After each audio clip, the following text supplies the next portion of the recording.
네, 머니투데이 방송 광복절 특집 2부에 오신 분들 진심으로 환영합니다. 저는 오늘 여러분들과 함께할 상한가 요정 탱커벨 진행의 김태은입니다. 인간은요, 무언가의 억압을 받았을 때 해방과 자유를 꿈꾼다고 합니다. 그것이 굉장히 기본적인 욕구 중에 하나라고 하는데요. 우리 하다못해 주말에 엄마 아빠가 여행 가신다고 집 비우시면 그 집이 나의 세상인 것 같고 이 세상이 나의 것만 같은 그런 자유와 해방 짜릿하게 느끼곤 하잖아요. 그런데 76년 전에 우리 해방을 맞이하신 분들의 마음은 어떨까요? 아마도 저희가 상상 이상의 정말 헤아릴 수 없는 기쁨을 만끽하셨을 것 같습니다. 자, 그러한 기쁨을 이어 받아서 오늘 광복절 특집 2부 아주 알차게 준비되어 있습니다. 먼저 하반기 마지막 기회 백신과 메타버스를 잡아라 라는 주제로 정말 핫한 테마죠. 백신과 메타버스에 대해서 심층적으로 분석을 해볼 거고요. 또 여러분들 종목 고민에 대해서 해방시켜 드릴게요. 종목 상담 코너와 함께 여러분들 수익 챙겨드리는 추천주 시간까지 아주 알차게 준비가 되어 있으니까요. 오늘 끝까지 함께 하시기 바랍니다. 자, 저희는 여러분들의 참여로 이루어지고 있습니다. 전화 상담 원하시면 02786-1022, 1023번으로 전화 주시고요. 또 문자 상담 원하시면 013-3366-8200번으로 종목명과 매수가 비중 함께 적어서 보내주세요. 아주 자세하게 풀어드릴 테니까요. 끝까지 함께 하시기 바랍니다. 자, 그럼 광복절 특집 2부 심차게 시작합니다.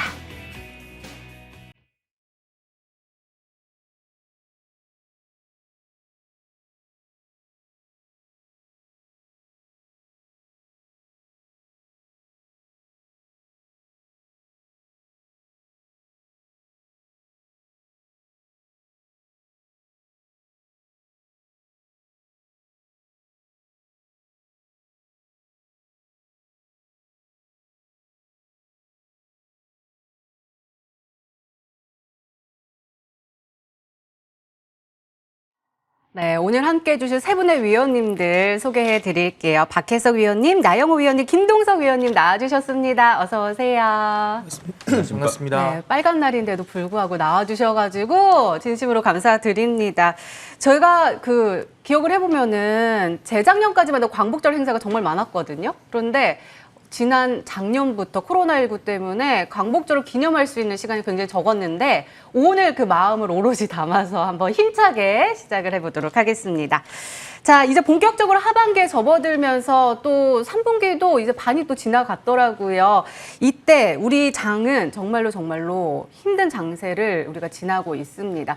개별 종목 장세가 계속되면서 우리는 어떤 종목을 픽해야 될까라고 많은 분들께서 고민을 하실 것 같은데 그래서 첫 번째 시간은요. 아까 말씀드렸다시피 하반기 마지막 기회를 잡아보자라는 시간을 가지도록 하겠습니다. 메타버스와 백신에 대해서 한번 심층적으로 논의를 해볼 건데요.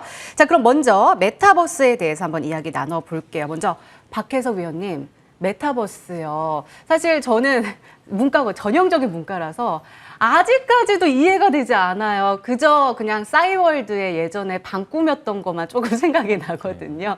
자, 메타버스에 대해서 한번 이야기하면 좋을 것 같은데 요즘 선풍적으로 인기를 끌면서 폭등한 종목들이 굉장히 많잖아요. 한번 짚어주세요. 메타버스가 앵커님이 이야기한 것처럼 새로운 거예요. 우리가 장난감도 새로운 게 있으면 뭐 하고 싶고 그러잖아요. 그거와 똑같이 이 가상현실로 우리가 사회, 경제 어느 분야든 다 하고 있기 때문에 그쪽 분야에 지금 2025년까지 315조 원을 시장 형성 전망이 있기 때문에 보시고 왜 이게 뜨거운지는 최근 메타버스 플랫폼을 신곡이든 뭐 발표도 하고 콘서트 여는 가수들이 등장했죠. 그런 부분 또 가상 컬렉션 뭐 패션쇼를 하는 그런 브랜드도 있고요. 그거 게임. 저도 예전에 디아블로나 리니지 하는 그런 게임도 있었는데 그것도 어떻게 보면 약간의 가상 현실이죠. 그런 거 부분도 있고 뭐 신입사원들 OT나 뭐 플랫폼 진행하는 학교 기업도 있으면서 메타버스 이용자들 뭐 아바타나 이용의 단순한 게임이나 가상현실 그리고 사회적 문화적 경제적 가치를 창출하면서 보상을 받고 있습니다.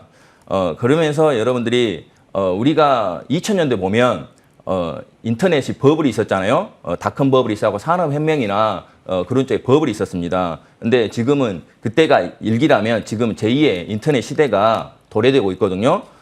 그러면서 NFT 등판으로 블록체인이 이 디지털 자산을 우리는 NFT라고 하는데 그게 우리가 게임을 했을 때 복제를 한다든가 해갖고 별로 안 좋잖아요. 근데 그거 부분을 좀 안 하기 위해서 하는 게 NFT라고 생각하면 되겠고, 사물 인터넷이나 오지, 저는 5G를 오지라 하거든요. 오지게 가야 하는데 오지게 못 가고 있는데, 오지 통신이나 뭐 블록체인, 뭐 암호화폐, AI, 뭐 다양한 ICT 기술이 융합된 4차 산업의 끝판왕, 종착역이라고 좀 보고 있다고 생각하시면 되겠고, 그리고 이게 메타버스가 종목들이 많이 올랐어요. 이게 새로운 거기 때문에 여러분들이 버리지 마시고, 지금 시장이 안 좋은 상태에서 종목들이 조정줬다면, 제가 오마이스탁이나 손수에서 이야기한 것처럼 기술적 분석 많이 이야기했죠.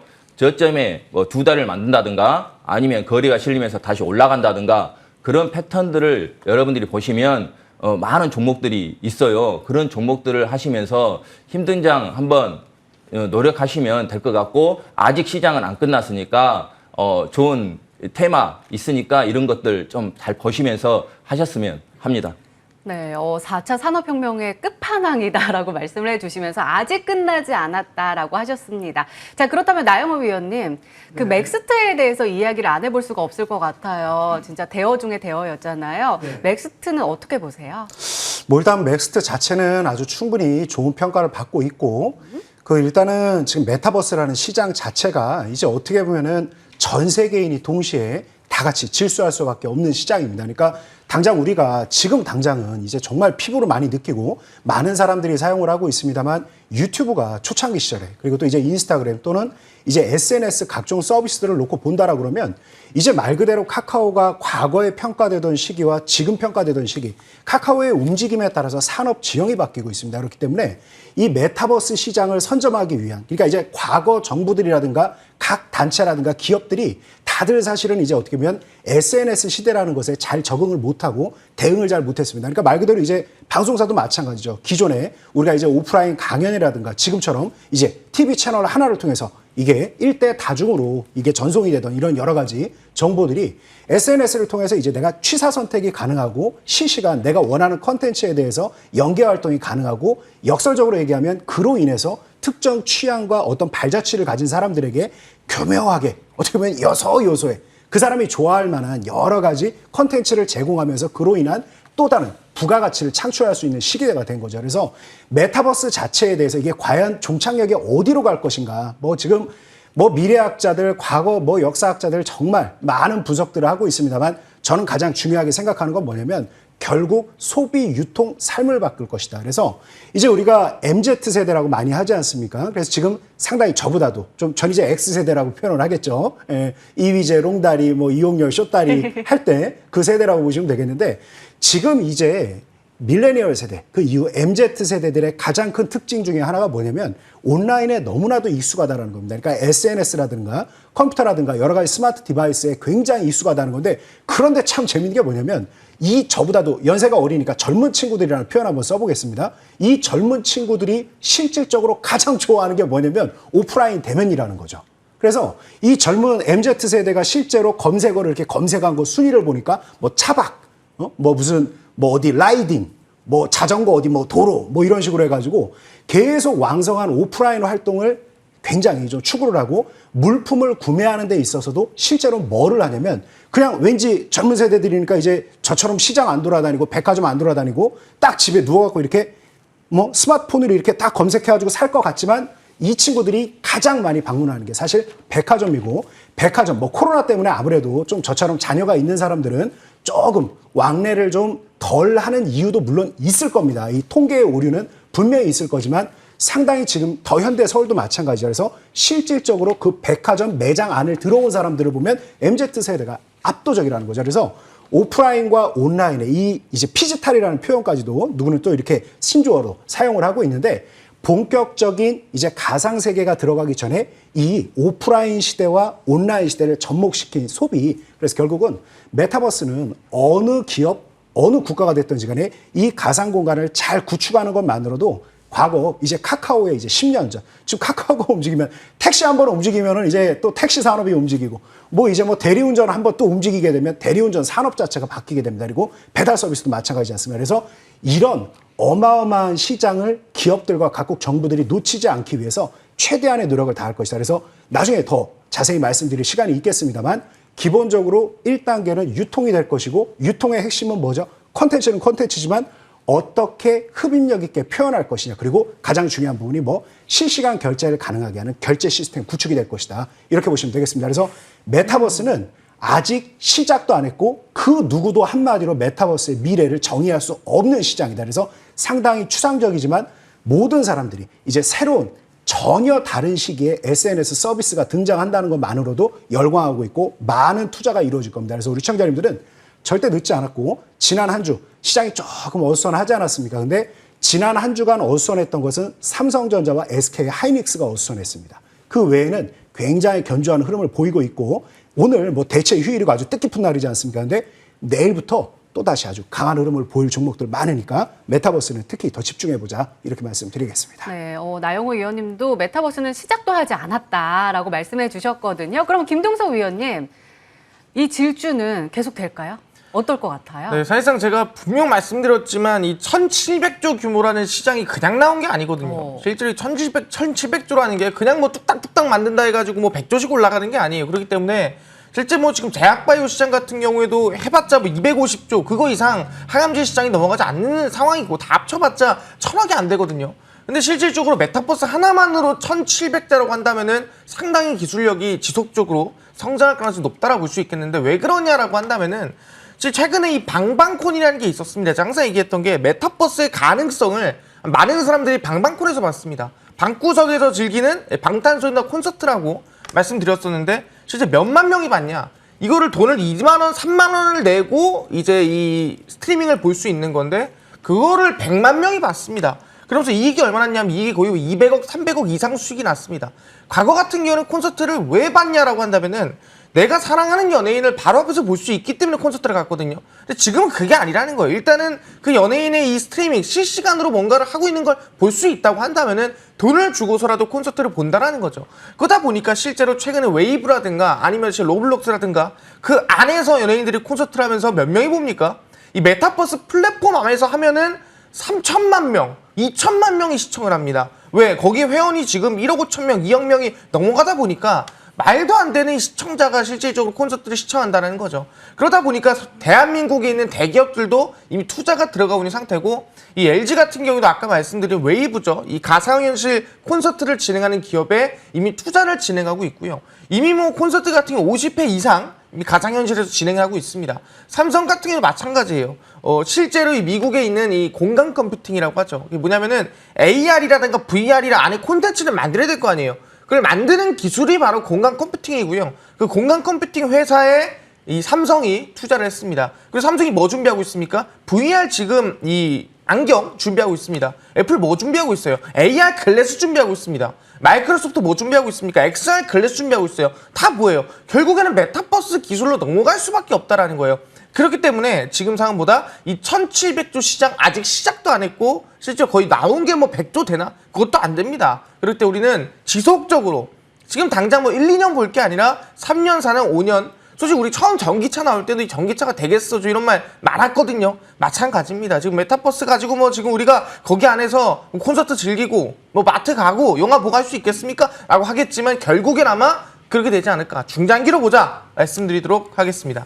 네, 어쨌든 세 분 모두 다 긍정적으로 전망해 주셨는데 정말로 많은 기업들이 이 메타버스 시장을 잡기 위해서 정말 최대한으로 노력을 하고 있는 것 같습니다. 그렇다면 우리는 이 안에서 탑픽 종목을 한번 뽑아봐야 될 것 같은데요. 먼저 박혜서 위원님, 어떤 종목을 눈여겨보면 좋을까요?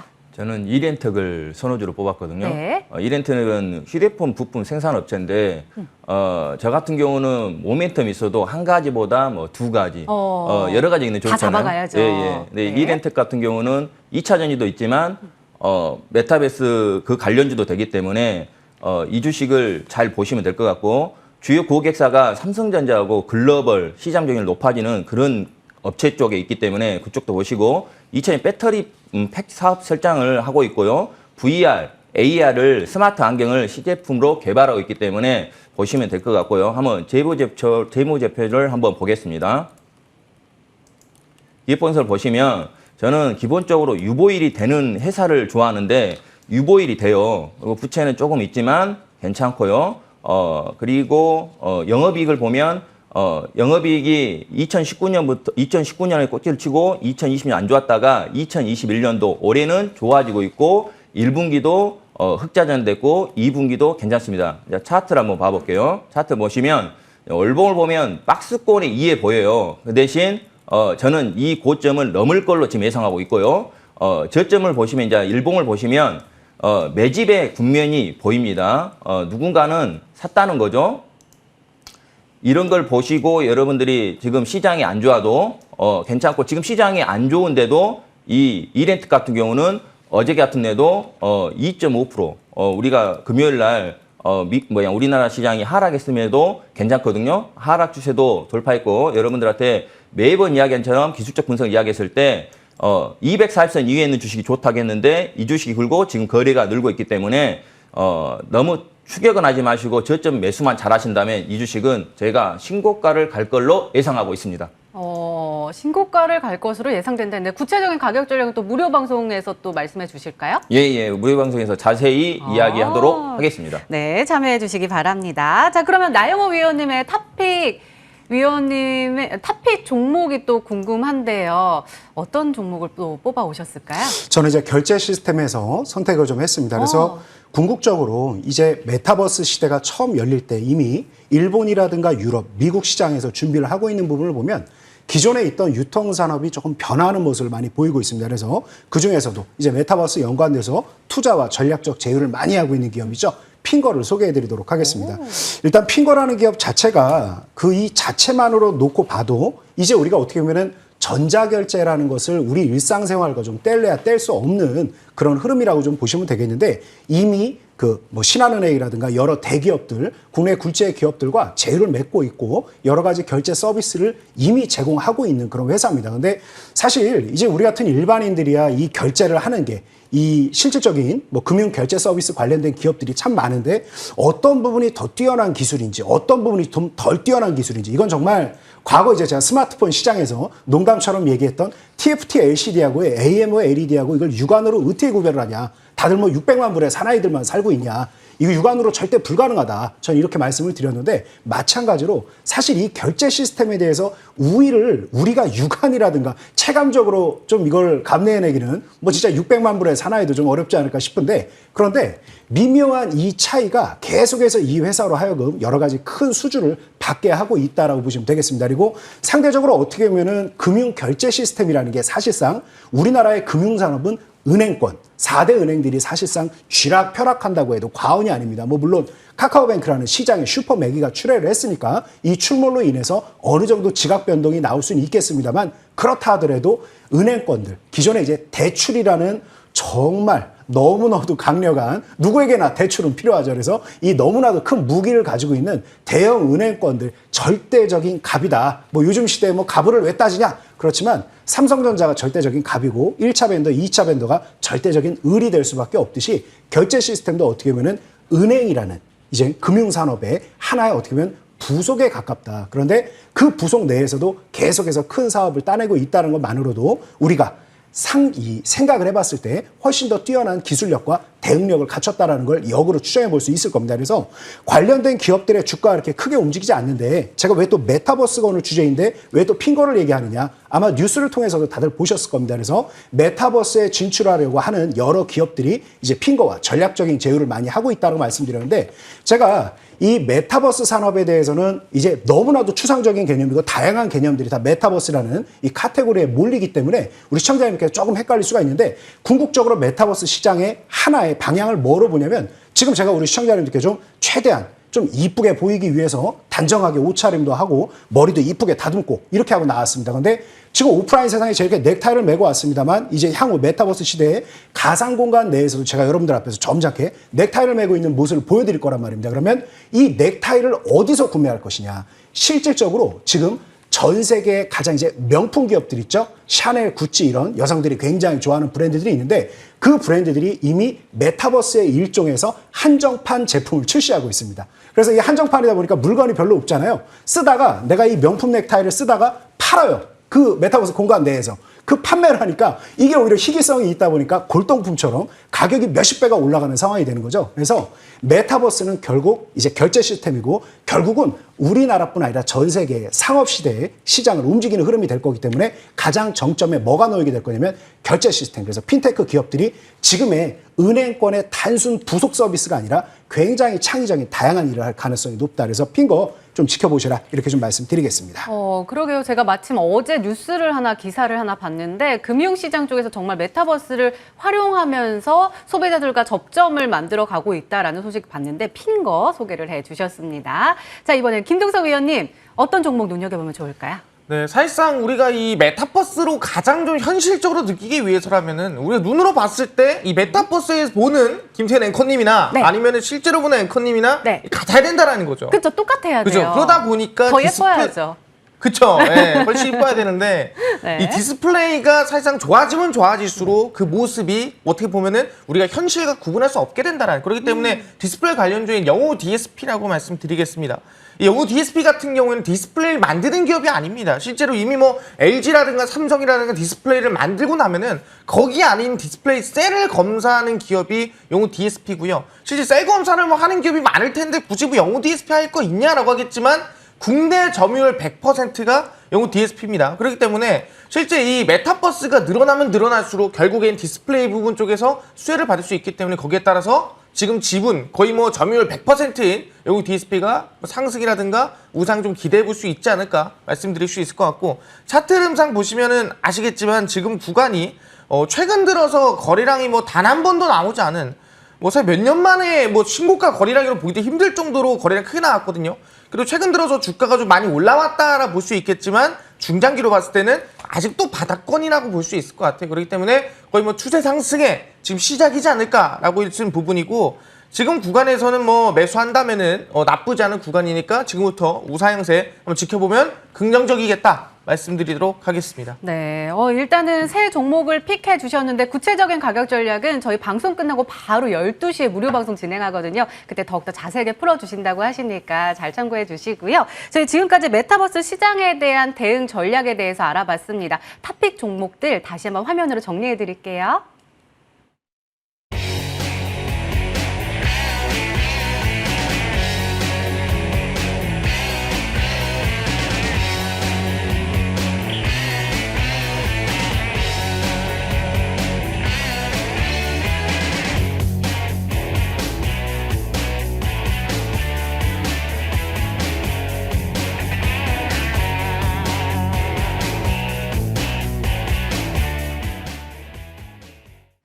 네, 마지막 기회, 백신과 메타버스를 잡아라. 여러분들 함께하고 있습니다. 이번에는 백신에 대해서 한번 이야기 나눠볼게요.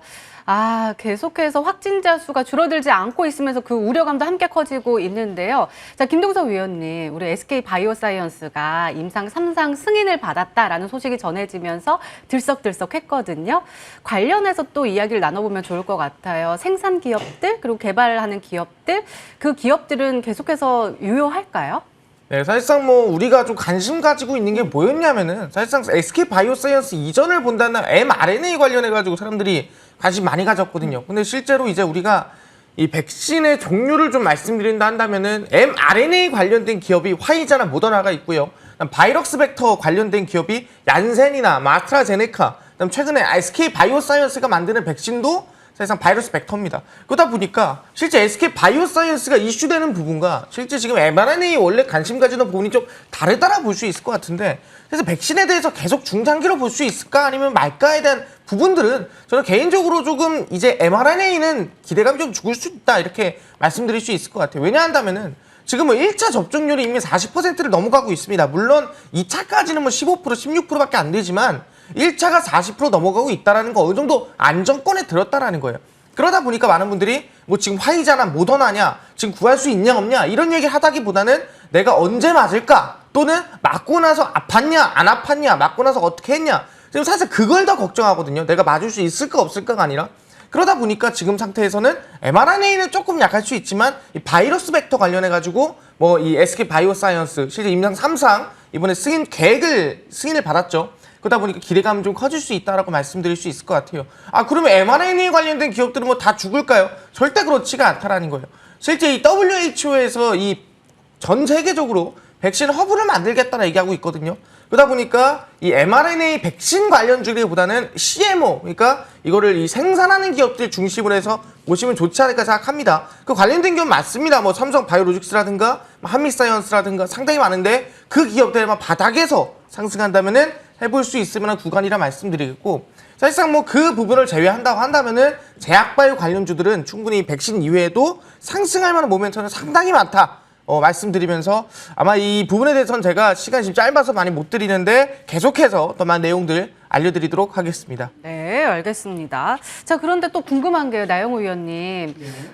사실 백신과 관련된 종목들 빼고는 제약 바이오 섹터가 좀처럼 살아나지를 못해요. 그래서 가지고 계신 분들이 진짜 묵혀두고 계신 분들 많으시거든요. 어떻게 보세요? 더 묵혀두라고 말씀드리고 싶습니다. 그 제가 네. 이 뭐 머니투데이 다른 방송에 이 패널로 출연하면서도 계속 강조드린 부분이 있는데, 그러니까 이제 우리가 주식에 대해서 대응을 할 때 아무래도 정확한 종목을 정확한 시기에 또 최대한 유리한 가격에 편입을 해야 된다는, 어떻게 보면은 타이밍의 싸움이다 보니까 아주 정밀하게 이제 세세하게 종목들을 바라볼 수밖에 없지 않습니까? 근데 가끔 너무 나무와 풀 하나에 집착을 하다 보면은, 뭐 집착이라는 표현은 좀 지나친가요? 집중을 너무 하다 보면은 아무래도 숲이 어디로 움직이는가를 보지 못하는 경우가 굉장히 많더라. 그래서 우리나라 제약바이오에 대해서 한번 얘기를 한다라고 하면, 저는 우리나라 제약바이오가 향후 10년 이후가 되면 지금 현대그룹으로 대표되는 대한민국의 가장 많은 고용자를 가지고 있는, 이 가장 많은 사람들이 일을 하는 곳이 자동차 산업이죠. 자동차 산업과, 그리고 정말 대한민국을 지난해 4분기부터 먹여 살리고 있다라고 해도 좀 지나칠까요? 다른 산업에 계신 분들이 좀 너무 섭섭한 표현이 아닐까 모르겠는데, 정말 매출이라든가 수출이라든가 반도체가 우리나라를 먹여 살리고 있습니다. 그럼 역설적으로 대한민국 내에서 반도체와 이제 자동차의 정말 뭐 석박사, 전 세계 석학들이 몇 명이나 있겠습니까? 그리고 앞서 말했듯이 얼마나 많은 사람들이 일을 하고 있겠습니까? 자, 시대적인 변화에 대해서 얘기를 한다라고 하면 짧게 말씀드리겠습니다. 자, 우리나라 고령화 사회가 되고 있죠. 이번에 코로나를 통해서 우리가 느꼈습니다. 마스크, 지금 생각하면 참 기가 차죠? 그 아무것도 아닌 마스크 하나 없어갖고 새벽부터 줄을 섰었습니다. 그렇습니까? 네, 그래서 이제 정말 인류의 삶의 가장 중요한 부분은 무엇인가? 고령화 사회를 앞두고 있는 우리에게 가장 필요한 것은 무엇인가? 삶의 질, 제약바이오다. 근데 왜 유럽이라든가 주요 선진 증시에 대비해서 우리나라 기업들, 이제 셀트리온이라든가 삼성바이오로직스, SK바이오로직스가 상당히 좀 시가총액 큰 종목들이 나왔다라고는 하지만, 여전히 주요 선진 증시 대비해서 시가총액 비중을 따져봤을 때 우리나라는 아직도 너무나 작다. 이 이유가 여러 가지가 있습니다. 여러 가지가 있는데, 이번에 결국은 코로나라는 시장에 과거에 없었던 깜짝 놀랄 이런 무서운 질병이 나오다 보니까 다시 이제 과거 200년, 300년 놀라운 신약을 가지고 있던 기업들이나 지금 현재 다른 쪽에서 다양한 두각을 나타냈던 기업들이나 동일선상에서 출발을 하고 있다는 거죠. 그래서 이런 부분들에 대한 어떻게 보면 새로운 시작이 우리나라 기업이라는 어떤 보이지 않는 유리천장을 제거해주는 역할을 했다. 그래서 우리 정부가 정부 정책에서 계속해서 앞서서 말씀하는 게 첫 번째가 뭐다? 정부에서 두조적으로 해주겠다라는 게 헬스케어, 제약바이오를 육성을 하겠다라는 측면입니다. 그래서 지금 누구나 코로나를 생각할 수밖에 없고, 백신과 치료제, 지금 사람이 살고만 해야 하는데 뭐 다른 거 볼 겨를이 없지 않습니까? 그런데 올해 4분기, 내년 1분기까지 지금 굉장히 많은 임상 진행되고 있는 부분들, 다각도에서 진행이 되고 있던 부분들이 굉장히 빛을 볼 것이다. 그래서 제약바이오에 대해서 하반기 꼭 집중하시라고 말씀드리겠습니다. 정부가 어떤 정권이 들어선다 하더라도 이 취지와 지금 현재의 정책 방향이 바뀔 가능성은 거의 제로에 가깝다. 그래서 제약바이오를 꼭 눈여겨보시라고 말씀드리고 싶습니다. 네, 그러게요. 생각해보니까 우리 인생에 꼭 필요한 업종인데 그거를 좀 장기적으로 묵혀두면 굉장히 좋다. 그리고 정부에서도 밀어주니까 그 모멘텀을 가지고 움직일 수 있다라고 말씀해 주셨습니다. 자, 장기적으로 보면 좋긴 한데 박혜서 위원님, 지금요. 지금 장세에서는 어떻게 전략을 짜는 게 유효할까요? 또 원래 제약바이오가요. 네. 찬바람 불면 가요. 오. 원래 아무 일이 지금 없고. 찬바람 불기 시작했는데요. 예, 이게 불기 시작하기 전에 이제 사야죠. 네. 근데 원래 제약바이오가 그런 일이 없어도 가는데, 지금 코로나라는 지금 안 좋은 일이 있잖아요. 이게 코로나가 종식이 돼야지 우리들한테는 좋은데, 아직 종식이 안 된 상태에서 이런 구간에서 원래 찬바람 불어도 제약바이오가 좋은데 종식이 안 됐다. 그러면 아직 치료제가 나와야 끝나는데 치료제가 안 나올 때까지는 계속 지금 변이가 나오죠. 변이가 나온 상태에서는 제약바이오는 계속 꾸준히 봐야 한다고 생각하시면 될 것 같고 mRNA가 화이자와 모더나의 제품에 속하면서 그게 지금 어찌됐든 부작용이 덜하고 하기 때문에 좋죠. 그 관련주가 서린바이오와 올리패스 있어요. 그리고 기술 이전 종목에는 제가 이것도 손수에서 추천한 종목인데 알타바이오가 있고 알타바이오가 기술 이전도 약간 그런 모멘텀이 있는데 요즘에 상한가 간 종목들 보면 무상 증자를 합니다. 무상 증자한 종목들이 지금 상한가가 오기 때문에 이 주식도 계속 보면 되겠고요. 유바이로직도 마찬가지 기술 이전 종목으로 보고 있는 종목이니까 그것도 보시면 되겠고 국내 백신 개발을 한 종목들도 있겠죠. 그게 이제 붉은 중식, SK 바이오 사이언스, 삼상 승인됐죠. 예, 이런 종목들 그리고 삼성 바이오로지스, 진원 생명과학, 유바이로지스가 국내 백신 개발 쪽에 있는 거고요. 이탁 생산 쪽에서는 삼성 바이오와 S 바이오 사이언스하고 STP방 이렇게 생각하시면 되겠고 제약 바이오는 여러분들 하반기뿐만 아니라 계속 꾸준히 봐야 하는 사람이고 우리가 나이 먹고 더 오래 살고 싶은 게 그거잖아요. 우리가 돈이 있고 다 있어도 필요 없잖아요. 목숨이 더 건강히 오래 사는 걸 원하죠. 제약 바이오가 그것이라고 생각하면 되면서 메타버스하고 제약 바이오는 잘 가지고 가시면 여러분들이 큰 수익이 되겠고 제약 바이오 중에서요. 작년 같은 경우는 3월 달 같은 경우는 제약 바이오가 그냥 제약 바이오라 생긴 건 다 날아갔죠. 급등했잖아요. 근데 지금은 제약 바이오가 선별적으로 올라가고 있고 각자 종목들이 금 빠져야 하는데 안 빠지고 기술적 분석을 볼 때 매직 종목들이 많습니다. 그런 종목들도 한번 건방에서 제가 이야기할 테니까 한번 집중적으로 보시면 여러분들이 지금 안 좋은 시장에서 좀 괜찮지 않을까 저는 조심스럽게 그렇게 생각하고 있습니다. 네, 찬바람이 불면은 제약 바이오 섹터는 올라간다라고 하셨는데 그럼 김동석 위원님 동의하세요?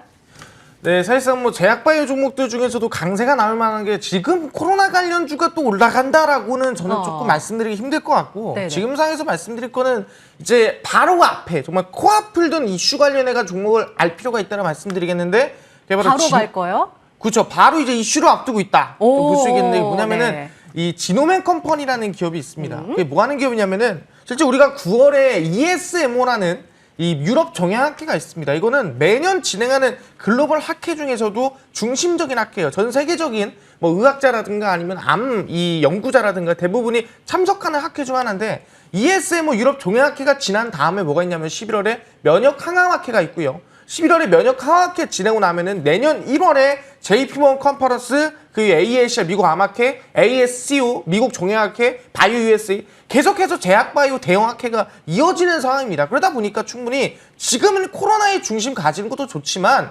지금부터 시작하는 그러니까 바닥에서 출발되는 이 항암 관련제 실제 그 중에서도 면역 항암제라든가 이중강체 항암제라든가 이 신형 항암제를 만드는 기업들이 주가가 상승이라든가 급등이 좀 많이 나온다고 볼 수 있을 것 같아요. 그래서 그중 하나가 지노맨 컴퍼니라 말씀드리겠고요.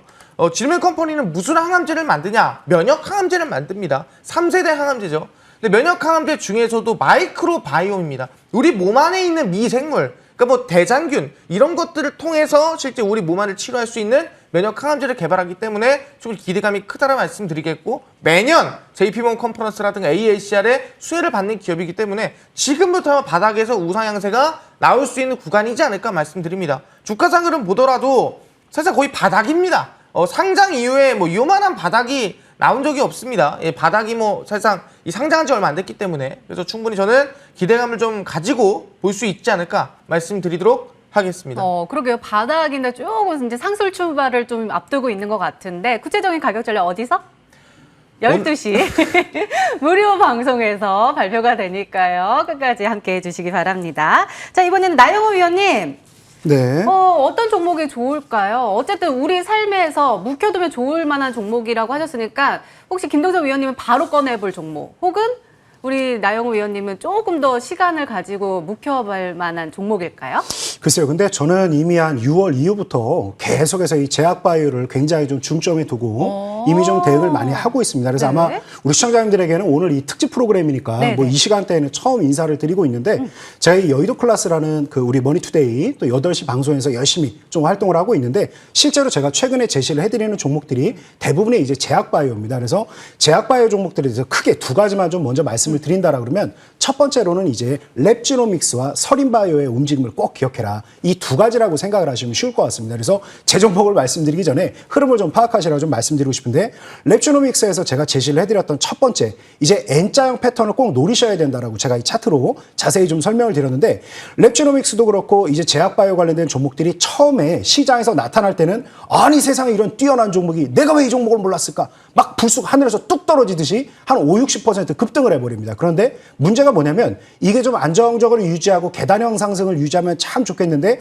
아니 세상에 이런 거품이 어디 있나 또 한 일주일도 안 돼서 그냥 무지막지하게 제자리까지 내려와 버리게 됩니다. 그리고 나서 이제 다들 좀 믿고 지내다 보면 어느 순간에 세상에 이런 위대한 종목이 어딨나 또 그래서 한 60% 가까이 급등을 해버리죠. 그래서 제가 이 랩지노믹스에 대해서도 정확하게 두 차례 정도 이 N자 패턴을 노리면서 대응을 해드렸던 거 아마 많은 분들이 기억을 하실 건데 또 한 가지 서린바이오 마찬가지죠. 그래서 세상에 서린바이오 mRNA 엄청나다 뛰어나다 근데 뛰어나다더니만 일주일 만에 세상에 이런 거품이 어디 있나 또 한 2달간 시장에서 충분히 소외감 준 다음에 갑자기 또 하늘에서 뚝 떨어진 것처럼 세상에 이런 위대한 기업이 그랬다가 또 이제 그 다음은 어떻다? 세상에 또 이런 거품이 어디 있나 이런 식의 움직임이 계속해서 반복을 하게 되죠. 그래서 제약바이오에 대해서 특성을 여러분들이 생각을 해본다라 그러면 기본적으로 N자형 패턴을 많이 보인다는 겁니다. 그래서 이거는 짧게 여러분들에게 타이밍을 좀 잡으시라고 말씀드리겠습니다만 8월 초에 또 제가 이 여의도 클래스에서 추천을 해드릴 때가 정말 단기 최저점이었죠. 네, 그래서 네. 이런 형태의 N자형 패턴을 계속해서 이어가야 된다라고 좀 말씀을 드리고 지금 현재 이런 N자형 패턴을 만들 수 있는 또 유력한 후보 중에 하나를 좀 꼽는다라 그러면 이 올릭스라는 종목을 좀 꼽고 싶습니다. 올릭스. 상대적으로 보면 자, 한 차례 강하게 급등을 만든 이후에 횡보하는 흐름이 사실은 조금 아무래도 코로나라든가 mRNA 그러니까 시장의 가장 핵심적인 주제에 있는 것하고는 조금 거리가 있다 보니까 방금 전에 설명드렸던 꼭 기억하세요. 랩지노믹스하고 이제 서린바이오 패턴하고는 조금 차이가 있는데 상대적으로 매물대를 안정적으로 잘 지키고 있는 부분과 하반기에 또 긍정적인 이슈를 많이 가지고 있다는 측면이 더욱 기대가 된다. 이렇게 말씀드리겠습니다. 그래서 일단 기본적으로 제약바이오는 순환매고 일단 한 번에 말로 홈런을 노리지 마시고 한 30에서 50% 정도에서 차익 실현을 한번 해주시는 게 참 좋다라고 말씀드리겠습니다. 이 회사 포인트만 좀 짚어드린다라고 그러면 과거 이제 기술 수출이라든가 기술 제휴가 나왔던 기업들 아주 뭐 대단히 폭등하는 걸 많이 경험하셨을 건데 올릭스는 일부는 이미 그 프랑스 기업과 프랑스 이 제약 기업과 여러 가지 제휴를 맺었는데 그 규모가 무려 1조 원에 달합니다. 그래서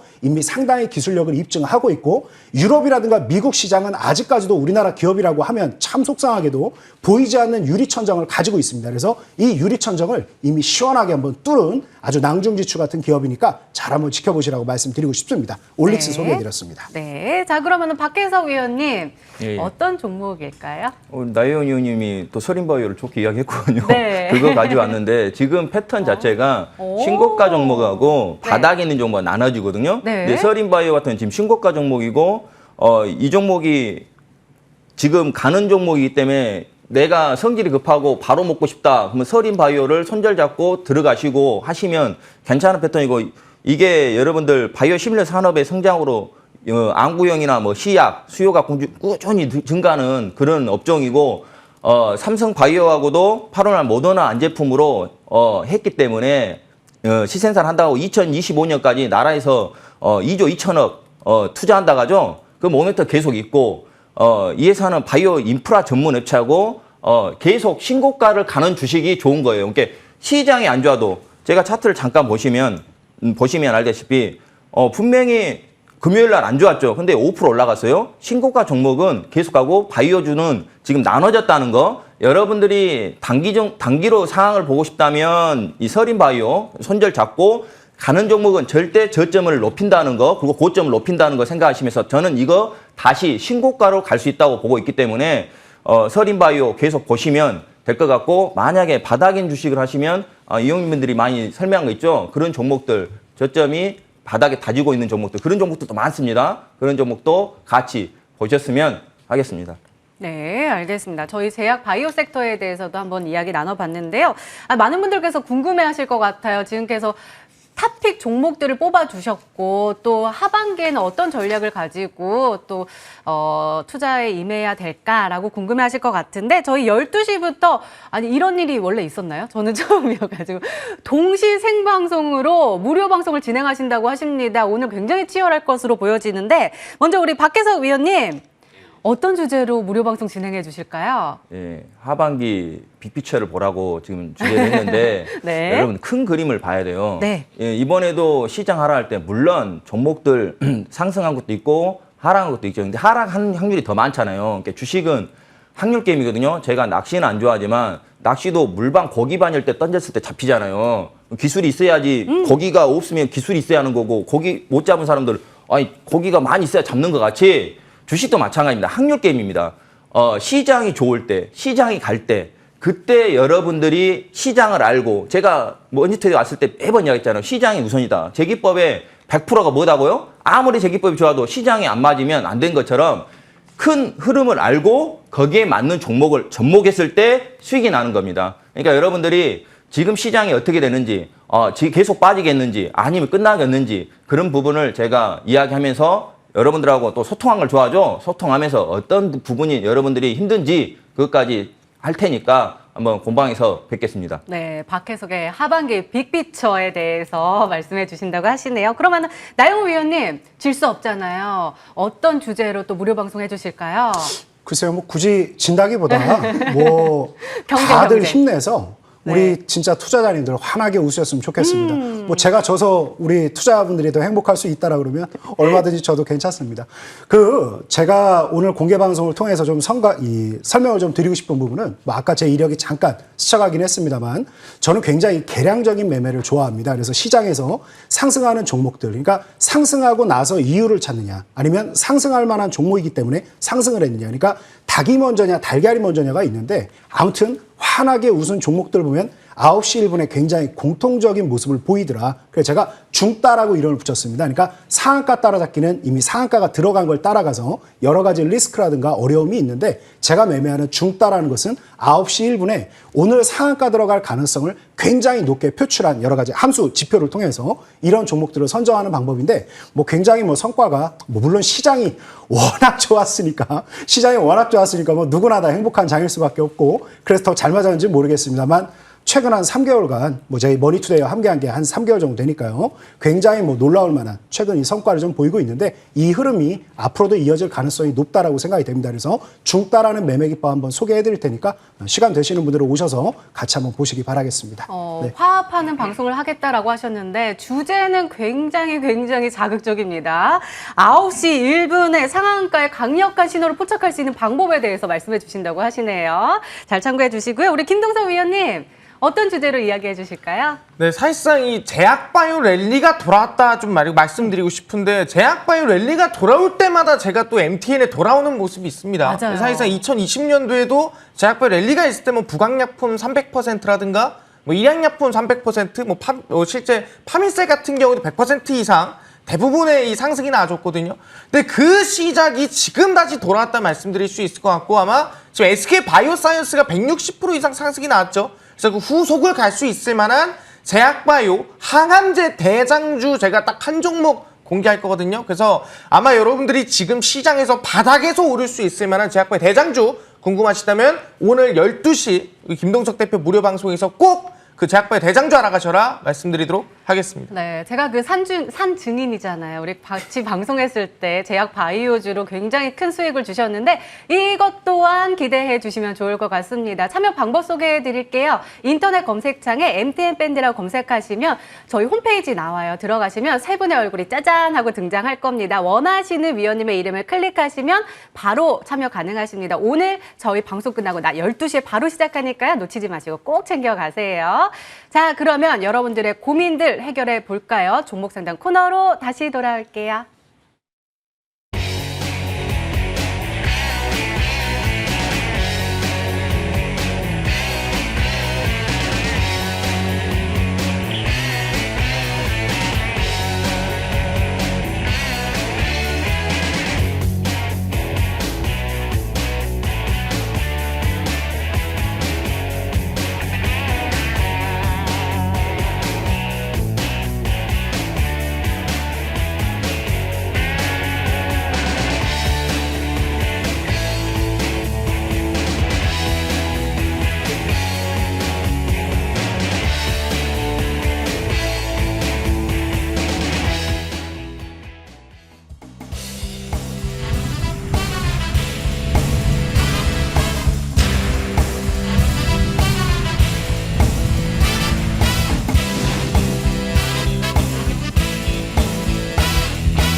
네, 여러분들의 종목 고민으로부터 파란색으로 물들인 여러분들의 포트폴리오로부터 해방시켜 드릴게요. 종목 고민 상담 시간 시작하도록 하겠습니다. 여전히 활짝 열려 있습니다. 전화 상담 원하시면 01786-1022, 1023번으로 전화 주시고요. 또 문자 상담 원하시면 013-3366-8200번으로 종목명과 매수가 비중 함께 적어서 보내주세요. 저희 세 분의 위원님들께서 딱딱딱 맥을 짚어주실 거니까요. 많이 참여해 주시기 바랍니다. 자, 그럼 먼저 전화 한번 받아볼까요? 시청자님, 안녕하세요. 네, 안녕하세요. 네, 안녕하세요. 예. 반갑습니다. 어떤 종목 고맙습니다. 궁금하세요? 예, 상하프로테크. 네. 그거 방송에서 좋다고 추천해가지고 샀는데, 네. 그 계속 내리는 거예요. 그래서 궁금한 게, 회사가 안 좋아서 그런가, 기간이 계속 팔더라고요. 네. 띄워놓고 팔고, 띄워놓고 팔더라고요. 그래서 회사가 안 좋은가, 그래서 진짜로 그게 뭐 하는 회사인가, 그게 궁금했어요. 네. 많이 매수가하고 웃겼어요. 비중 좀 알려주세요.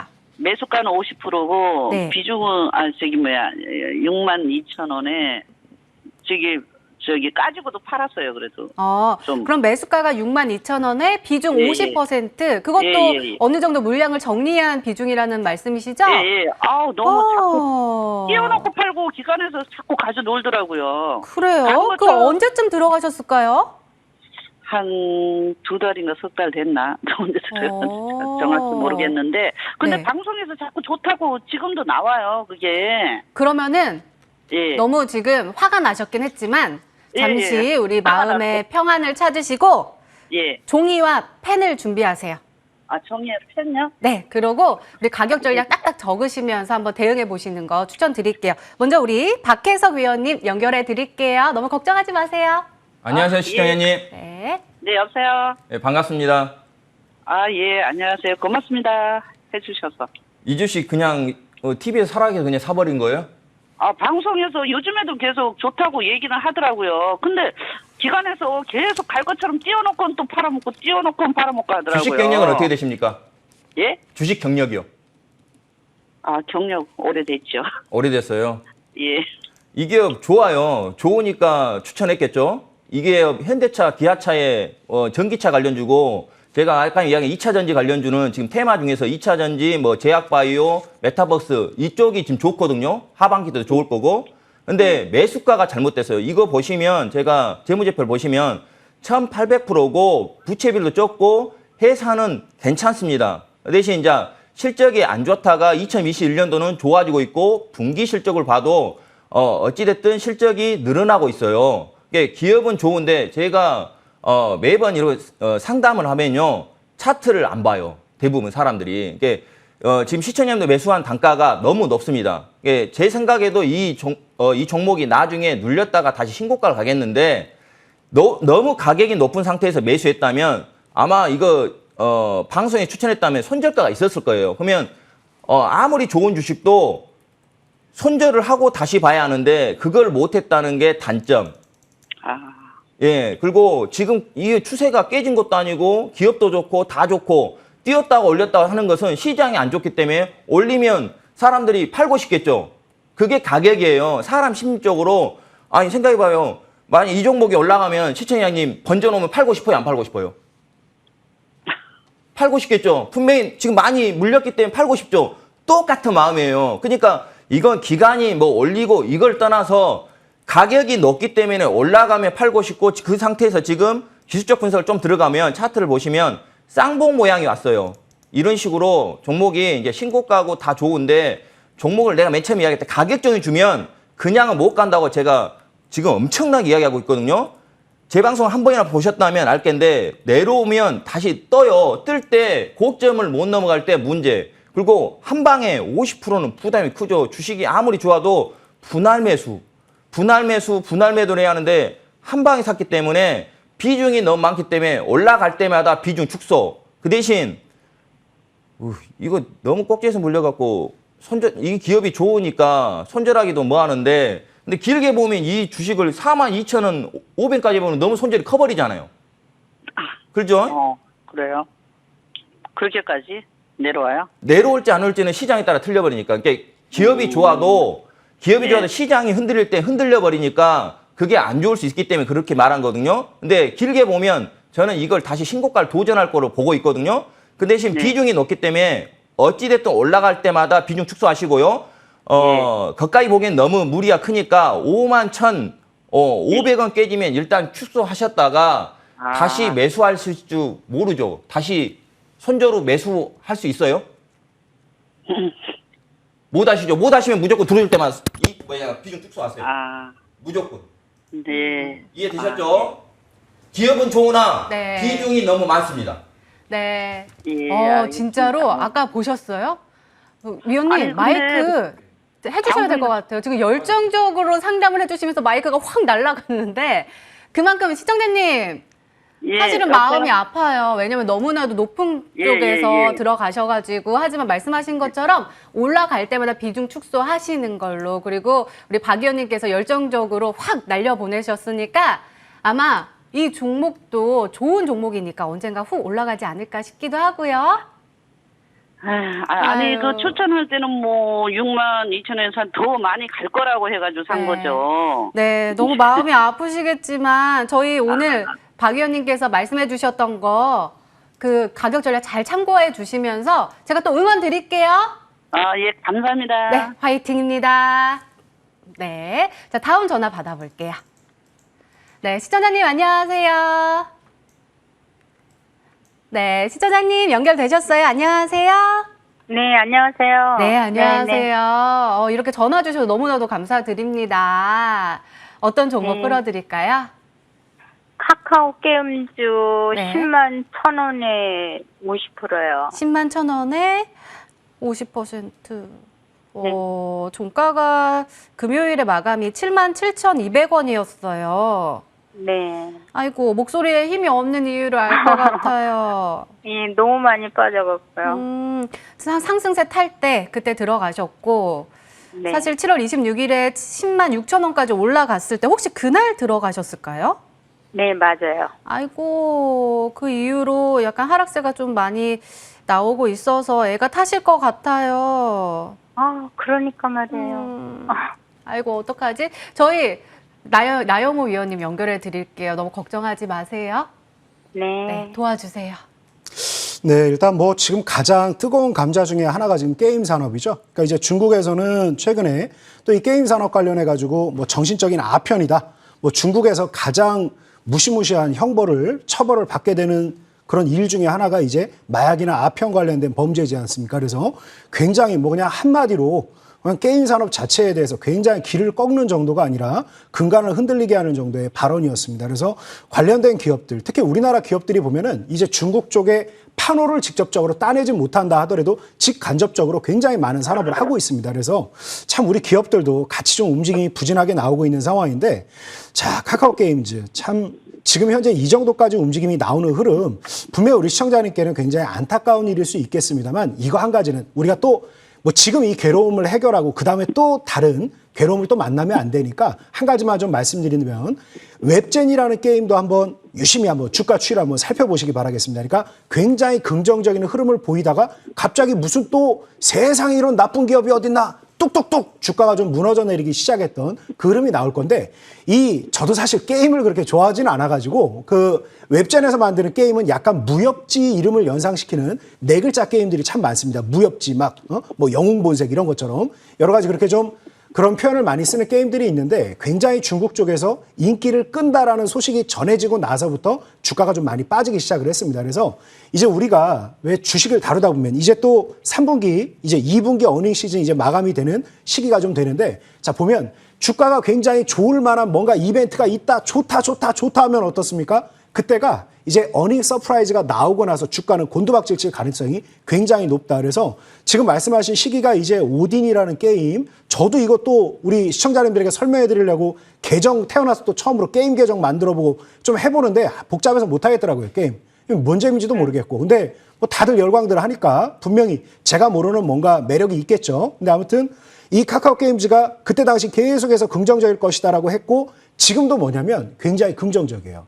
일 매출이 단기간에 그냥 나오고 있는 여러 아이템이라든가 구매하고 있는 이런 움직임을 좀 보게 되면 전혀 꺾이지가 않았다. 근데 첫 번째로는 중국 관련된 규제가 이렇게 일순간에 시장을 얼어붙게 만들다 보니까 아무래도 상대적으로 상위권에 있는 종목으로서 타격을 입을 수밖에 없는 부분이 한 가지입니다. 자, 그런데 이제 그 얘기 한번 드려볼게요. 뭐 부정적인 얘기 뉴스를 통해서 다 알고 계실 거니까. 그래서 카카오 게임즈가 나쁘거나 참 잘못해서가 아니라 이 회사에 놀라울 정도로 저는 게임을 잘 안 하니까 제가 이해를 못하는 거지 게임을 하는 사람들은 오딘에 대해서 굉장히 만족을 하고 있단 말입니다. 이 회사의 주력 컨텐츠에 대해서. 그래서 이 회사가 나빠서가 아니라 주변 여건이 너무 싸늘한데 근데 조금 반전의 계기를 만들 만한 게 하나가 있습니다. 뭐냐면 이미 게임 관련된 셧다운제라는 게 중국밖에 하고 있질 않아요. 그리고 지금 중국은 이번에 한 얘기는 뭐냐면 다시 말하지만 중국에서 가장 형벌이 센 것 중에 하나가 마약 관련 범죄란 말이에요. 근데 중국에서 이건 뭐 게임은 정식적인 아편이다. 그럼 뭐 사용하겠다는 거예요. 뭐예요? 그죠? 그래서 굉장히 큰 충격을 받았지만 우리나라는 반대로 이제 게임 셧다운제가 사실 지금 PC 게임에만 국한되어 있습니다. 그래서 자정에서 아침 6시까지 청소년들 게임 접근이 막아져 있는 상황인데 이 부분에 대해서 굉장히 지금 많은 얘기가 나오고 있습니다. 그래서 어차피 고생하고 계시는 김에 어차피 뭐 지금 이거 10만 쳐내면 정말 아주 고점에서 좀 잡으신 거 아닙니까? 뭐 결과론적이지만 이게 뭐 15만 원을 갔었다라 그러면 참 적절한 시기에 잘 사신 게 됐겠지만 어쩔 수 없이 지금 좀 힘겨운 시기인데 지금 바로 칼같이 뭐 손절하고 다른 종목으로 옮겨 가시는 것보다는 조금 셧다운제 관련된 논의하고 이 충격에서 벗어나서 또 오딘을 아주 히트시킨 대작. 그러니까 연출진이 뛰어나고 아주 슈퍼스타 영화 배우들이 나오는 영화들은 후속작도 잘 되죠. 왜? 여러 가지 면에서 사람의 심금을 울릴 만한 힘을 가지고 있다는 걸 확인을 했기 때문입니다. 그래서 후속작도 나오니까 조금 답답하시겠습니다. 좀 지켜보시고 제가 추후에도 이 관련된 종목, 이 종목에 대해서 좀 카카오 게임즈 언급을 좀 자주 드릴 테니까 같이 한번 이 위기 극복해보자 이렇게 말씀드리고 일단 보유 관망 의견 드리겠습니다. 예, 감사합니다. 다행이에요. 지금 사실은 손실이 크긴 한데 그래도 오딘에 대한 거 그리고 신작에 대한 모멘텀이 살아있기 때문에 좀 기다려보자라고 하셨어요. 네, 셧다운제가 제일 크죠. 네, 맞아요. 아유, 감사해요. 네네. 다행입니다. 아까 목소리보다는 조금 더 괜찮아지셔가지고 한번 저도 응원해 드리도록 하겠습니다. 팍팍! 네, 감사합니다. 네, 감사합니다. 네네. 네, 자 그럼 바로 다음 전화 받아볼게요. 시청자님 안녕하세요. 여보세요? 네, 연결되셨어요. 아, 예, 안녕하세요. 네, 쉬는 날에도 불구하고 전화 주셔서 너무너무 감사드립니다. 어떤 종목 풀어드릴까요? 원익 IPS.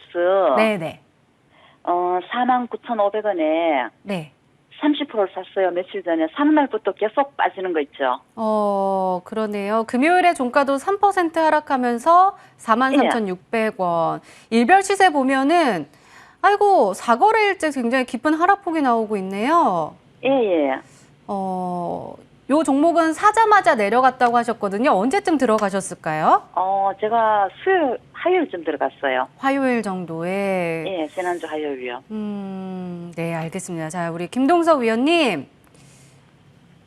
도와주셔야 될 것 같아요. 제가 너무 저도 깜짝 놀라가지고, 위원님, 꼭 좀 잘 좀 부탁드려요. 네, 시청자님 안녕하세요. 반갑습니다. 안녕하세요. 고맙습니다. 전화 연결이 됐어요.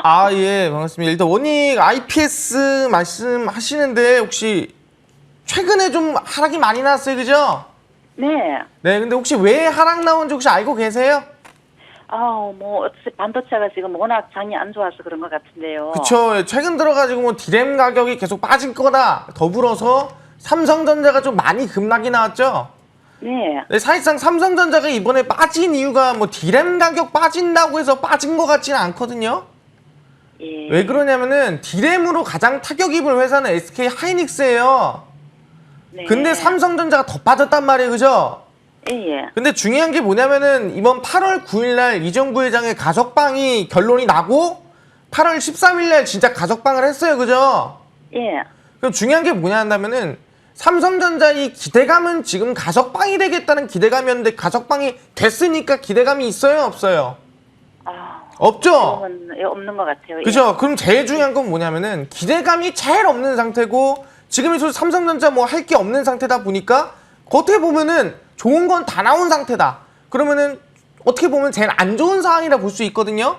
예. 근데 제일 안 좋은 상황이라는 건 뭐냐면은 더 나쁠 게 없다라는 거예요. 그러니까 오히려 저는 더 이상 하락할 게 없어 보이거든요. 예. 그래서 이번에 삼성전자 뭐 3년 안에 M&A라든가 아니면 실질적으로 이번에 대규모 투자라든가 이미 뭐 TSMC나 아니면은 인텔이라든가 여기에서는 뭐 30조에서 많게는 100조 이상까지 투자하고 있거든요. 예. 삼성전자도 뭐 그 정도 돈 넣는다 그러면은 기대감 커지겠죠? 네. 그래서 개인적으로는 저는 지금이 가장 힘든 시기라 보고요. 이 시기 넘어가면은 충분히 수익권까지 올라올 수 있지 않을까 생각하거든요. 예. 그래서 저희 조금 길게 왔으니까 예. 저희 조금만 더 길게 가면 좋을 것 같아요. 아시겠죠? 예. 그래서 우리 손절가는 일단 4만 원까지 크게 열어두고 예. 저희 본전 이상까지 연말까지 쭉 한번 들고 가보는 걸로 할게요. 아시겠죠?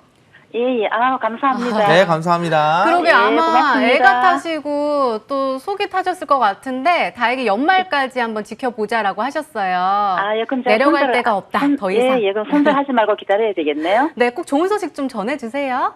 예, 고맙습니다. 네, 감사합니다. 자, 이렇게 종목 상담은 여기서 마무리하고요. 오늘 광복절도 특집 방송인 만큼 우리 새 위원님께서 여러분들 수익 챙겨드리는 종목 아주 준비 만빵으로 또 준비를 하셨다고 합니다. 자, 먼저 우리 박혜석 위원님 예. 어떤 종목일까요? 이더스 대학입니다. 이도수제요. 얼마나 좋아요? 겁나 좋습니다. 네. 보시면 이거 제가 제약바이오 좋다겠고 바닥인 주식이 매집이 있는 주식이 좋다겠죠. 이게 인구 고령화도 관련돼 있고 이태지 중심으로 안제프 의약품을 생산하는 전문 의약품 생산하고 있는 판매 업체고요. 이게 mRNA 관련주에도 포함되어 있기 때문에 괜찮은 기업입니다. 그리고 이게 주사용 탈모 치료제, 요즘에 탈모 있잖아요. 저도 신경 쓰니까 약간 탈모가 올라가는데 그쪽에도 성장 동력이 있기 때문에 괜찮습니다. 그리고 이제 차트 기업을 한번 볼게요.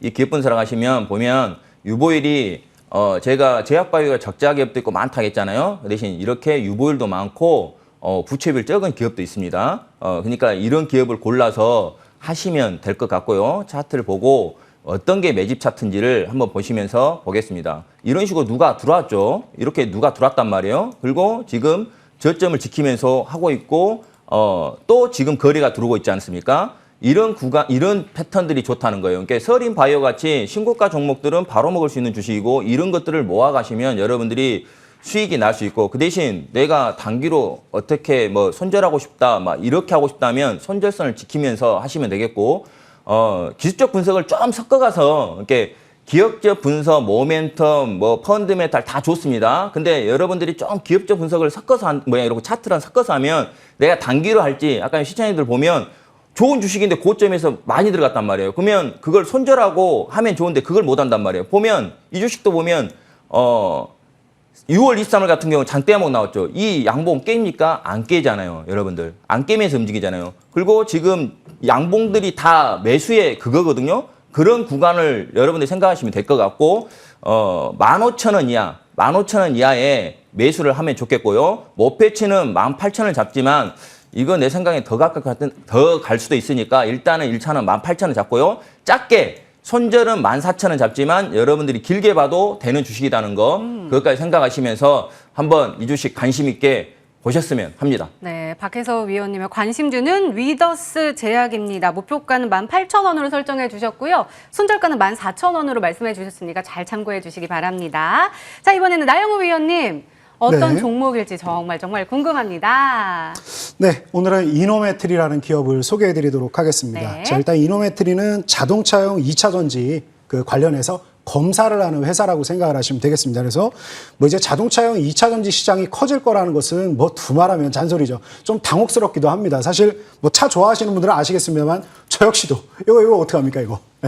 이제 벤츠에서도 5년 뒤에는 이제 본격적으로 전기차 양산이 진행이 되고 이제 한 2030년도부터에는 이제 뭐가 되냐면 전부 전기차로 진행을 한다라는 거죠. 통상적으로 이제 우리가 전기차, 자동차를 이제 모시는 분들의 대부분 뭐 법인 리스가 됐건 개인용이 됐건 5에서 10년 정도에 다 걸린다라고 하면 아마도 이제 대부분의 이제 뭐 이런 고가 차량들뿐 아니라 대부분이 이제 뭐로 바뀌게 된다? 전기차로 교체를 할 수밖에 없는 상황입니다. 그래서 관련된 시장이 굉장히 커질 수밖에 없는데 우리가 2차 전지에 대해서 곰곰이 놓고 생각을 해본다라고 하면 가장 중요한 포인트가 뭘 것인가? 뭐 음극재 관련된 부분도 기업도 굉장히 좋고 뭐 어느 회사 기술이 더욱 특화될 것인가 그래서 관련된 뭐 이제 배터리 모형 가지고도 또 다르지 않습니까? 그래서 여러 가지 내용이 많이 있습니다만 가장 중요한 포인트는 뭐다? 이제 전기차 관련해서 가장 중요한 부분은 불량률과 결국은 그러니까 효율을 따지게 되는 겁니다. 그래서 검사 장비 시장에 대해서는 굉장히 좀 확대가 될 수밖에 없다. 그리고 인프라가 구축되는 부분 그리고 이미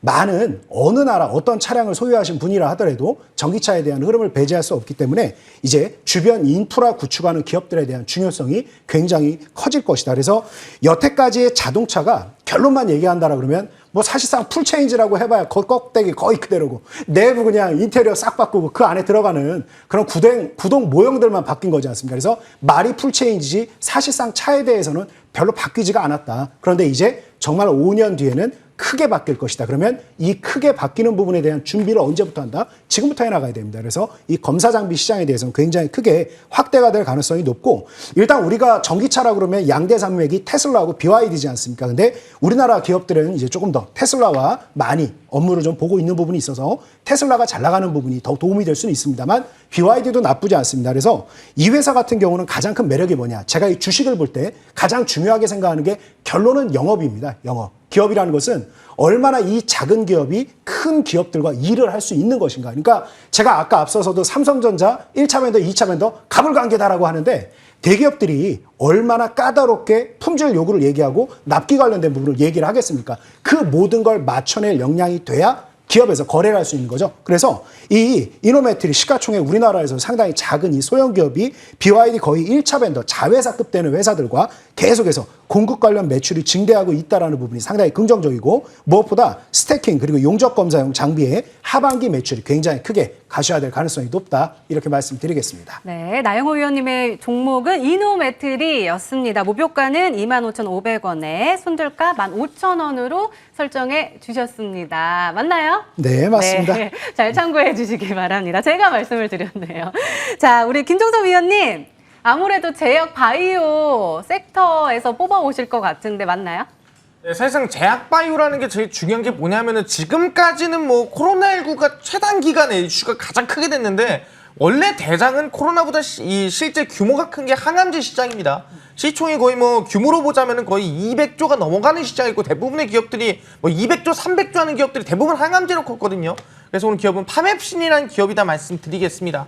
파맵신은 실제로 항암제 중에서도 1차가 화학항암제, 2차가 표적항암제, 3차가 면역항암제고요. 그보다 제일 발전된 항암제가 이중항체 항암제라고 말씀드리겠습니다. 하나의 항체를 잡아서 항암을 하는 게 아니라 실제 두 가지를 모두 잡을 수 있는 바로 항암제다라고 생각하시면 될 것 같아요. 그래서 기존의 면역항암제보다 더 발전된 항암제고요. 그걸 만드는 기업이 파맵신이라고 말씀드리겠습니다.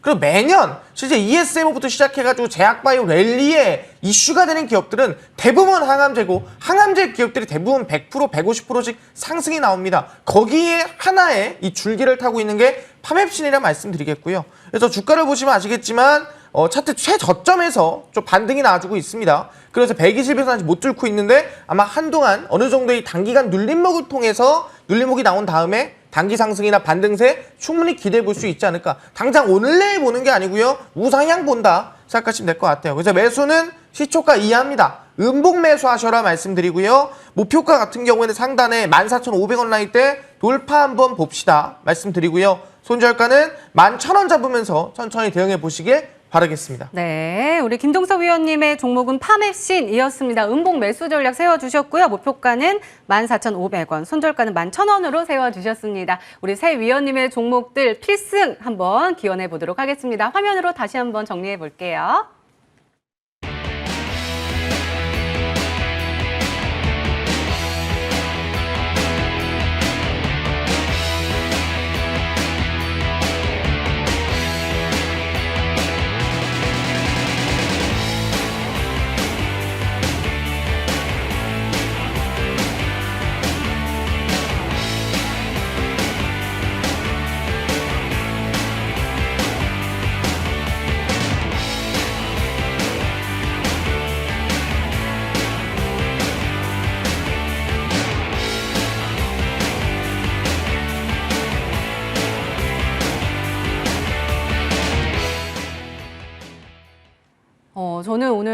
빨간 날에 나와가지고 살짝 아침에 살짝 기운이 없었긴 했는데 오늘 세 분을 만나가지고 에너지를 얻고 가는 것 같아서 내일부터 다시 한번 힘차게 출발할 수 있을 것 같아요. 아무래도 많은 우리 시청자분들도 그런 마음이 드셨을 것 같은데 그러한 마음을 이어받아서 오늘 방송 끝나고 낮 12시부터 또 무료 방송 동시 생중계를 진행하신다고 하십니다. 자, 우리 박혜석 위원님 어떤 주제일까요?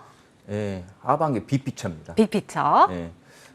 여러분들이 지금 시장이 급락하니까 무섭죠. 이게 여러분들 제 방송을 한 번에 들어봤다면 대표 우량주는 급락할 때. 왜 그러냐면 지금 장세가 차별의 장수성에서 중소형주가 가는 장이거든요.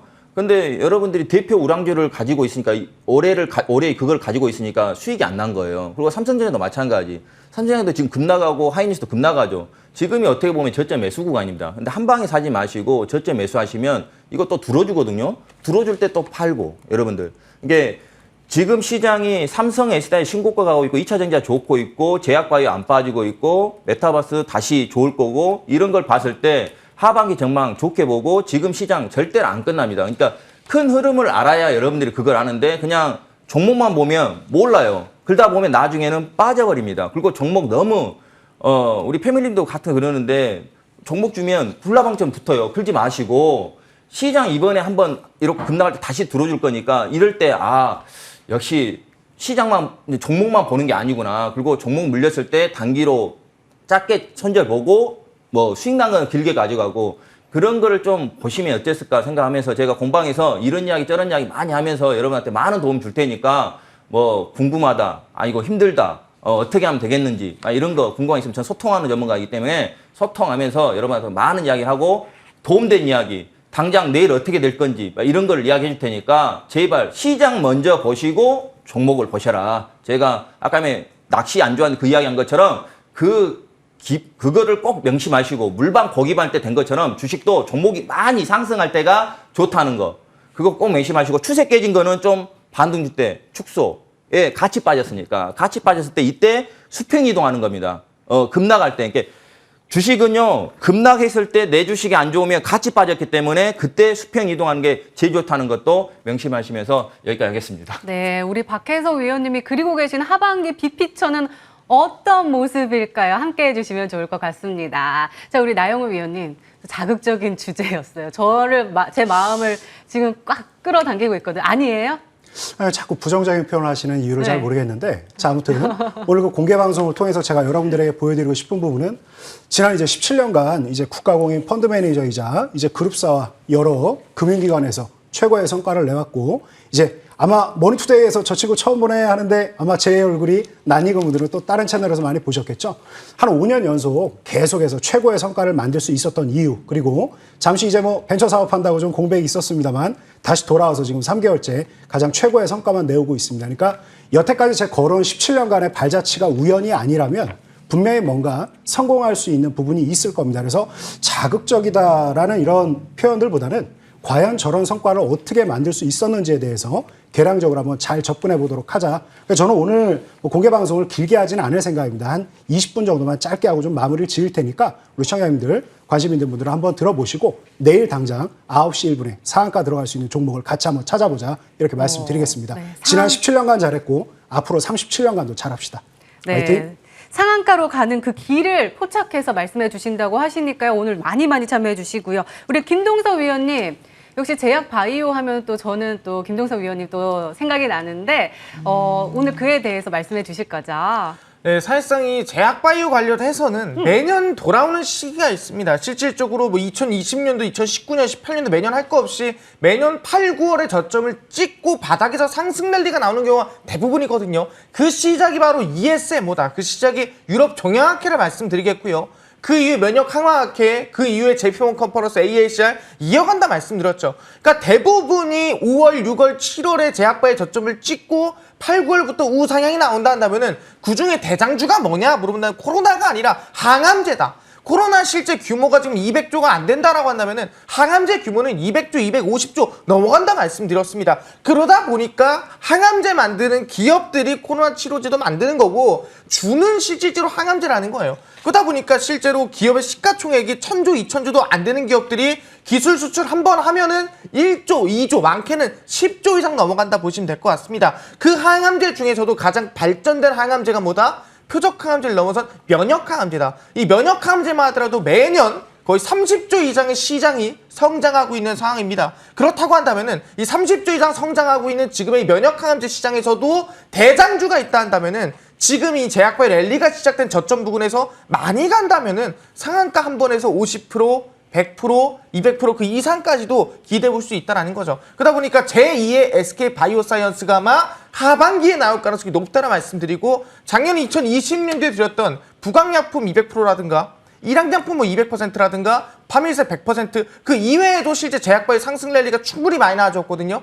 그 후속주가 아마 지금 바로 이 8월 중순 8월 말부터 시작되는 말씀드리면서 이 제약바이오 상한가 후속주 제가 오늘 방송 끝나고 12시입니다. 저희 김동석 대표 무료 방송에서 그 대장주 한 종목 공개하니까요. 꼭 참여해서 종목 알아가셔라 말씀드리도록 하겠습니다. 네, 그러게요. 정말 새 위원님의 다양한 색깔이 느껴지는 무료 방송. 여러분들은 누구와 함께 하실까요? 참여 방법 소개해 드릴게요. 인터넷 검색창에 MTN밴드라고 검색하시면 저희 홈페이지 나옵니다. 들어가셔서 보시면 새 위원님의 얼굴이 딱 나옵니다. 저희 방송 끝나고 바로 12시부터 시작하니까요. 놓치지 마시고 꼭 챙겨가 주세요. 먼저 박혜석 위원님은 박혜석의 하반기 빅픽처라는 주제로 12시부터 진행해 주시고요. 나영호 위원님은 상한가 는 9시 1분 반드시 강력한 신호를 준다라는 주제입니다. 또 김동석 위원님은 하반기 제약바이오 대장주 최초 공개라는 주제로 진행을 해주시니까요. 많이 참여해 주세요. 자, 저 또 궁금한 게 있는데요. 저희 박혜석 위원님, 예. 다음 주에 우리 장은 어떻게 펼쳐질까요? 저는 내려오더라도 올라온다고 보고 있거든요. 지금 네. 단기적으로. 그리고 여러분들한테 제가 이야기한 게 제일 심플한 게 좋다고 했잖아요. 간단히 할 수 있는 게 주봉 자체에서 주 시초가 이번 주에 지금 힘들었던 게 주 음봉이었죠, 여러분들. 그거 생각하시면 되겠고, 선물이 한 매수 들어올 거니까 너무 걱정하지 마세요. 네. 시장. 알겠습니다. 그럼 우리 나영호 위원님은 어떻게 보실까요? 네, 일단 뭐 시장에 조정이 뭐 이어지고 있다라고는 합니다만 전체적인 조정 움직임보다는 긍정적인 부분이 더욱 힘을 받고 있는 상황입니다. 그래서 위축되실 필요 없다 이렇게 말씀드리고 매일 강한 종목들 나오고 있으니까 잘 대응 함께 해보시죠. 네, 우리 김동석 위원님은 어떻게 보세요? 네, 시장 무관한 전략들 오늘 12시에 알려드릴 테니까 시간이 많이 부족하잖아요. 아니, 근데 네, 마지막에. 빠르게 많은 것도 알려드리도록 하겠습니다. 네, 알겠습니다. 자, 오늘 박혜석 위원님, 나영호 위원님, 김동석 위원님과 우리 광복절 특집 진행을 해봤습니다. 여러분들 남은 휴일 잘 건강하고 행복하게 보내시고요. 내일 또 화이팅입니다. 오늘까지 함께해 주신 여러분, 시청해 주신 여러분 고맙습니다.